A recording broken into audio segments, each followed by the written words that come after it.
Ya, kita lanjutkan dialog kita siang hari ini masih bersama dengan PLTK Biro Kerjasama dan Hubungan Masyarakat Kemendikbud, Pak Ade Erlangga Masdiana. Pak Ade, kalau berbicara soal belajar online, kita tadi bicara soal siswanya, bagaimana dengan tenaga pengajarnya? Apakah sudah siap dengan sistem online ini, Pak?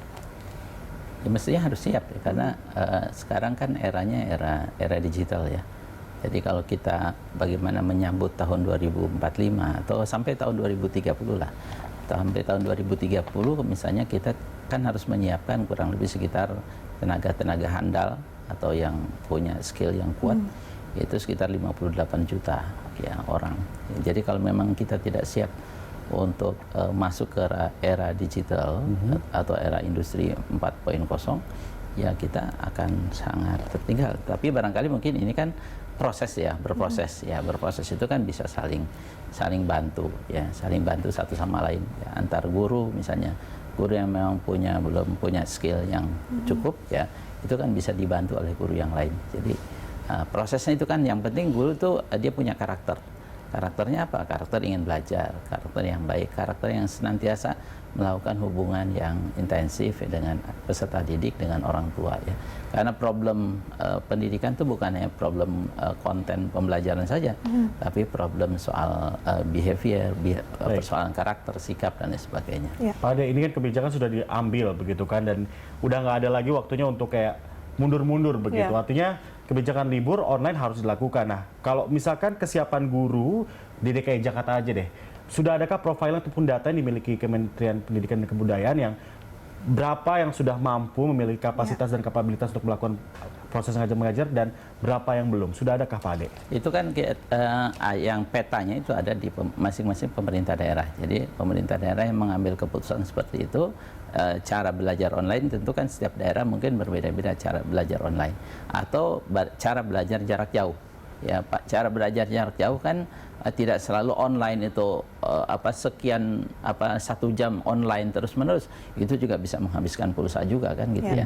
Jadi memang cara belajar online itu sangat berbeda-beda setiap daerah. Atau barangkali mungkin cara belajar jarak jauh misalnya diberikan tugas ya, ini kamu harus mengerjakan ini, lalu kemudian tools untuk alat kontrolnya, evaluasi segala macam kan yang dimiliki oleh guru. Jadi kita juga jangan parno juga, atau jangan ada semacam wah ini kita mendiskredit atau mendegradasi kemampuan metodologi bagaimana guru melakukan pembelajaran kepada siswa. Ya kita boleh berpikir kritis juga boleh, tapi barangkali kita harus bangun solusi terhadap situasi semacam ini, bagaimana agar ini bisa berjalan secara lancar. Metode pembelajaran daring ya, tapi juga itu bukan berarti bahwa daring itu selamanya daring atau menggunakan internet kan. Juga harus dengan metode-metode yang lain yang kira-kira cukup untuk bisa memenuhi target kurikulum yang perlu disampaikan kepada peserta didik.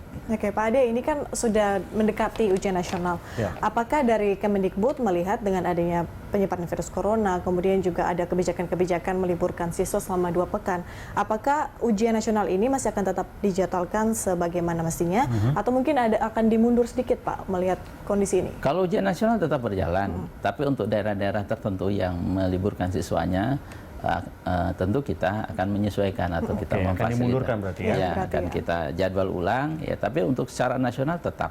Tapi kita punya protokol ya, punya aturan-aturan yang harus memang dipatuhi oleh peserta didik, oleh penyelenggara ujian nasional dari pusat sampai ke daerah ya. Jadi mungkin kalau kita bisa akses tentang protokol menghadapi corona di dalam UN itu bisa diakses juga ya, bagaimana itu harus betul-betul diputuskan. Contoh misalnya alat komputer itu harus dibersihkan sebelum penyelenggaraan ya. Penyelenggaraan itu juga ada sesinya, karena jumlah komputer kan sangat terbatas ya. Jadi ada sesi ini untuk kelas ini atau jumlah siswa ini, dan itu setiap sesi itu dibersihkan juga. Lalu kemudian setiap masuk ruangan atau masuk ke tempat ujian nasionalnya juga harus dibersihkan. Ya, lalu harus mencuci tangan ya.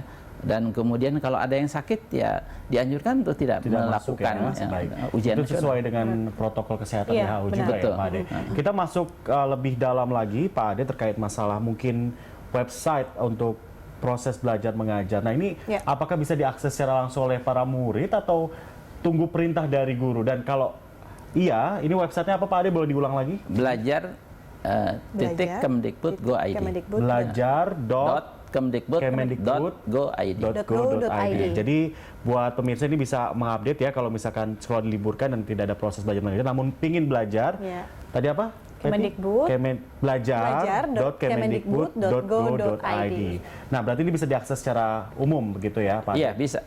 Jadi setiap siswa atau guru itu bisa akses itu. Bisa akses itu. Lalu kan juga kita tidak hanya membatasi rumah belajar yang dimiliki oleh Kemdikbud, bisa juga yang lain.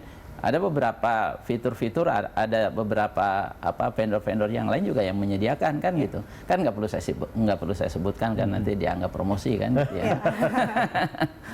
Tapi yang ini yang punya pemerintah, pemerintah artinya Kemendikbud, pemerintah, Kementerian Pendidikan dan Kebudayaan, kita punya rumah belajar kan itu. Baik, nah Pak Ade, ini pertanyaan dari titipan sih dari sejumlah teman-teman produser yang memiliki anak yang sekolah begitu Pak Ade. Nah, kebanyakan ini kan ada kebijakan kalau dari kantor kerja di rumah begitu. Terus anak-anak sudah diliburkan begitu.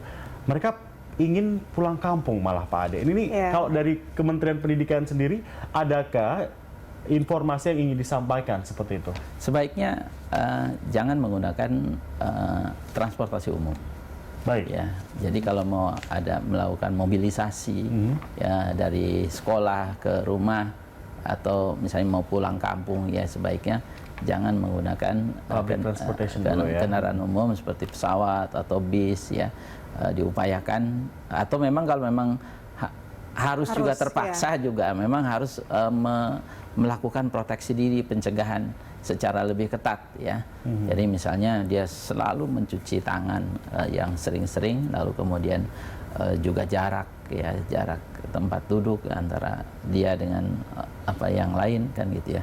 Betul-betul dia harus betul-betul melakukan proteksi, jangan sampai kemudian karena ada beberapa karakteristik yang memang misalnya virus itu kan kalau berada di udara ya kurang lebih sekitar menurut kabar itu ya dia mati bisa cuma 5 menit kalau di udara. Tapi kalau ada di lantai basah segala macam bisa sampai 24 jam sampai 28 jam. Nah, karakteristik semacam itu kan betul-betul harus dipahami betul oleh setiap warga negara atau setiap murid atau mahasiswa yang ingin melakukan mobilitas ya. Nah, betul-betul harus ketat memang kalau memang kita tidak mau ada dampak yang lebih besar lagi kan. Oke, Pak Ade, selain DKI Jakarta, Jawa Tengah dan juga Depok, mungkin sudah adakah wilayah lain atau provinsi lain mungkin yang sudah memberikan atau memberitahukan kepada Kemendikbud bahwa nanti juga akan memperlakukan ini libur 2 pekan ini? Ya silakan saja kalau misalnya Solo ya, Kota Solo sudah menyatakan seperti itu. Silakan saja kepada kalau memang kan setiap daerah itu hasil kajiannya. Kan kepala daerah bukan hanya bupati, wali kota, lalu kemudian gubernur mengambil keputusan sendiri juga, tapi tentu harus bersama-sama mengambil keputusan itu atas dasar pertimbangan yang objektif ya, yang betul-betul untuk melakukan perlindungan terhadap warganya gitu ya. Tapi harus melapor dulu ke Kemendikbud terkait dengan hal itu? Tidak harus, berarti bisa langsung diaplikasikan? Ya, artinya kan kita sudah menyampaikan surat edaran dari Kementerian Pendidikan dan Kebudayaan. Ya selanjutnya ya pengambilan keputusan persoalan pendidikan itu kan sudah hal yang kongruen yang diserahkan kepada daerah berdasarkan pada Undang-Undang Otonomi Daerah kan gitu ya. Jadi kepada bupati, wali kota dan juga gubernur silakan. Baik, Pak Ade, ini terakhir ini pertanyaan dari saya juga. Kalau misalkan ada daerah yang mengajukan ingin memberhentikan sekolah selama 2 pekan, suspend seperti itu, namun Kemendikbud menilainya daerah tersebut belum siap, apakah akan disetujui atau seperti apa? Tentu kajian itu kan betul-betul argumentasi libur apa ya. Jadi kalau argumentasi libur bukan argumentasi emosional karena ingin berbeda, tapi betul-betul yang rasional. Dan di dalam surat edaran Kementerian Pendidikan dan Kebudayaan bahwa kalau mau melakukan keputusan-keputusan yang strategis melakukan peliburan memang harus mendapat rekomendasi. Setiap sekolah yang mau meliburkan dia harus dapat rekomendasi dari dinas pendidikan dan dari dinas kesehatan setempat. Berarti perlu koordinasi ya semua pihak, semua stakeholder. Ya, ini pemirsa Lunch Talk sudah akan kembali dengan informasi menarik lainnya. Terima kasih Pak Ade sudah ada bersama kami di Lunch Talk. Jangan beranjak di tempat Anda pemirsa, tetaplah bersama kami.